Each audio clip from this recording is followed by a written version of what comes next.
Hola,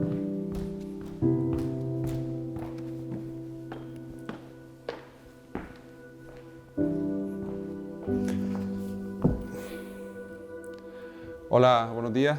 Mi nombre es Geray Novoa. Yo soy pediatra, trabajo en la unidad de endocrinología pediátrica del Hospital Materno Infantil de Las Palmas. Yo les voy a hablar sobre uno de los motivos de consulta más frecuentes en el día a día nuestro, ¿vale? Que es la pubertad. Entonces, la pubertad es un momento bastante convulso en el que se producen los cambios físicos que permiten el paso desde la infancia hasta la edad adulta.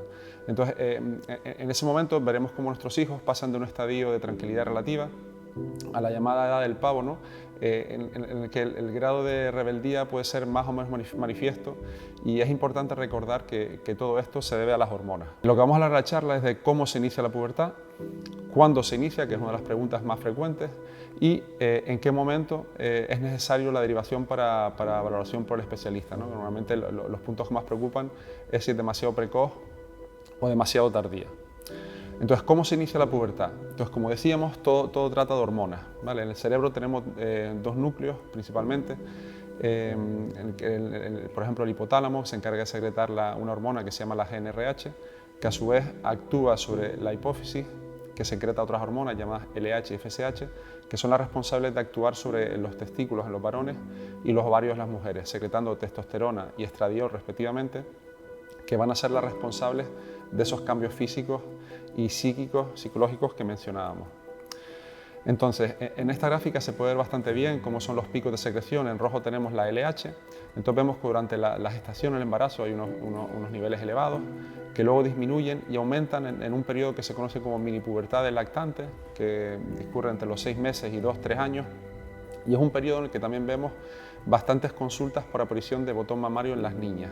Y ese botón mamario normalmente no es progresivo, es decir, el aumento no va a más ni se acompaña de otros signos de desarrollo puberal, y suele ser un evento transitorio en el que normalmente nosotros valoramos a los pacientes y vemos que no se aprecia dicha progresión, y alrededor de los 2-3 años de edad suele desaparecer, para luego reaparecer de nuevo en ese pico hormonal que se aprecia al empezar la pubertad, tanto en niñas en la gráfica de arriba como en niños.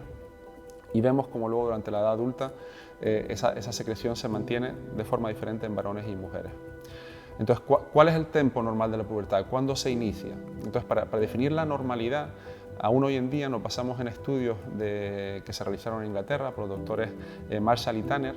En los años 69-70 salieron las publicaciones, y ellos veían, por ejemplo, para el caso de las niñas, que el 95% de las niñas estudiadas tenían el inicio de la pubertad entre los 8 años y medio y los 13 años. ¿Vale?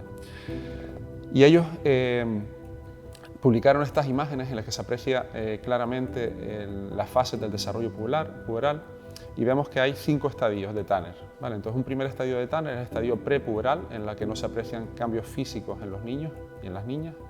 El estadio de Tanner 2 es el momento en el que aparece por primera vez el botón mamario en las niñas.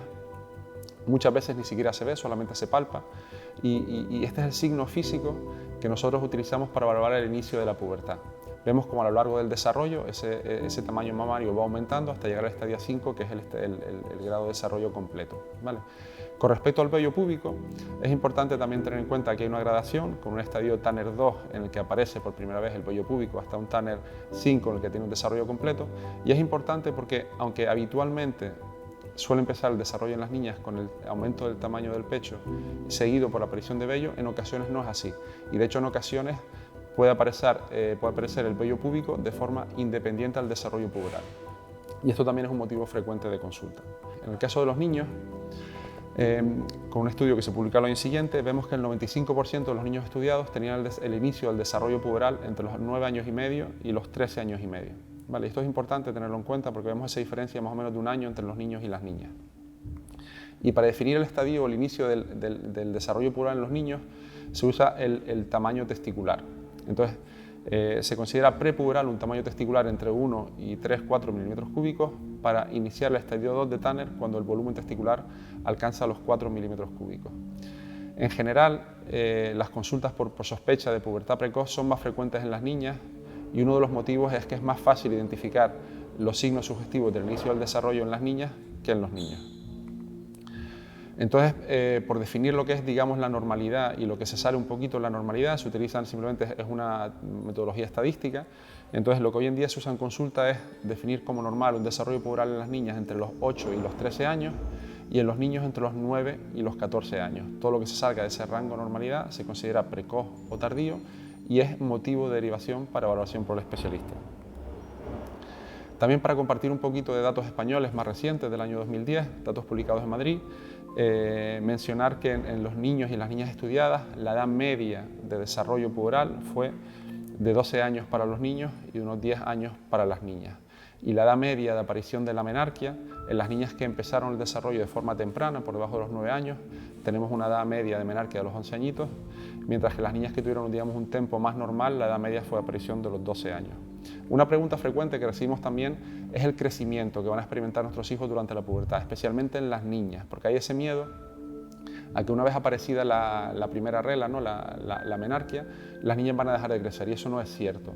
Dependiendo del momento en el que se produce el desarrollo puberal por primera vez que se inicia, pues el crecimiento que habrá después de la aparición de la regla va a ser diferente. Entonces, las niñas que se desarrollan muy pronto tendrán un crecimiento posterior a la menstruación más alto que aquellas niñas que se desarrollan más tarde. ¿Qué ocurre si ese desarrollo es demasiado precoz o demasiado tardío? Entonces, volvemos a definir de nuevo, se considera un desarrollo precoz en niñas aquel que aparece por debajo de los 8 años de edad, mientras que en niños sería aquel que aparece por debajo de los 9 años de edad.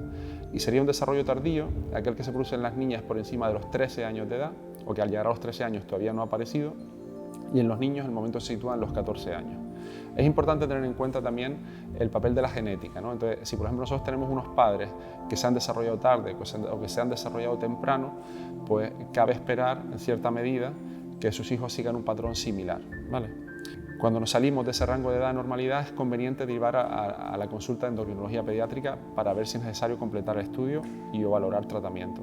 Entonces, en los casos de pubertad precoz, lo que nosotros valoramos para ver si realmente estamos ante una pubertad, ante un eje puberal activo o ante signos físicos aislados, es muy importante ver si estamos ante una pubarquia aislada, es decir, aparición de vello aislado, o ese vello, o en ausencia de vello, se acompaña de aparición del desarrollo mamario. Y también ver si ese desarrollo mamario es progresivo, es decir, si a lo largo del tiempo va aumentando de tamaño el pecho o el volumen testicular, y si ese desarrollo se acompaña de un incremento en la velocidad de crecimiento, que también es un signo especialmente importante, sobre todo en las fases iniciales de las niñas. En caso de las pubertades tardías, pues hay que diferenciar si estamos ante un retraso constitucional del crecimiento del desarrollo, que es lo más frecuente, simplemente niños que por su genética o factores ambientales hace que su desarrollo puberal sea un poquito más tardío que la media, y en esos casos no hay que hacer nada. ¿Y cuándo decidimos si tenemos que tratar o no?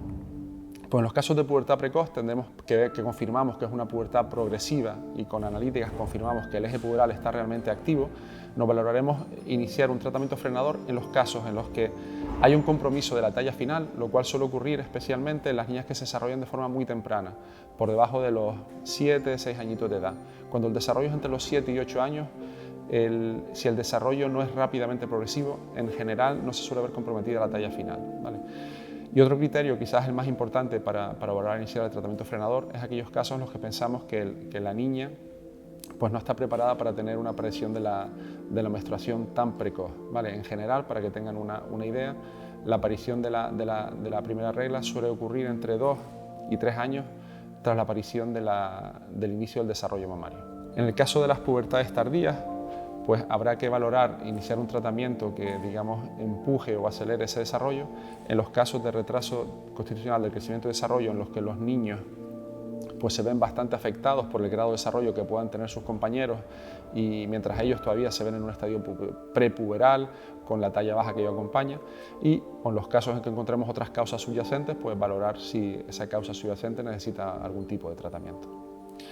Entonces, como conclusión, tener en cuenta que es muy importante la comunicación con el pediatra, tener los valores de referencia que acabamos de mencionar, digamos, de normalidad de desarrollo puberal para las niñas entre los 8 y los 13 años y para los niños entre los 9 y los 14, y que todo esto es importante valorarlo en conjunción con la edad de desarrollo, el tempo puberal que tuvieron los padres. Muchas gracias y espero que les haya sido de ayuda.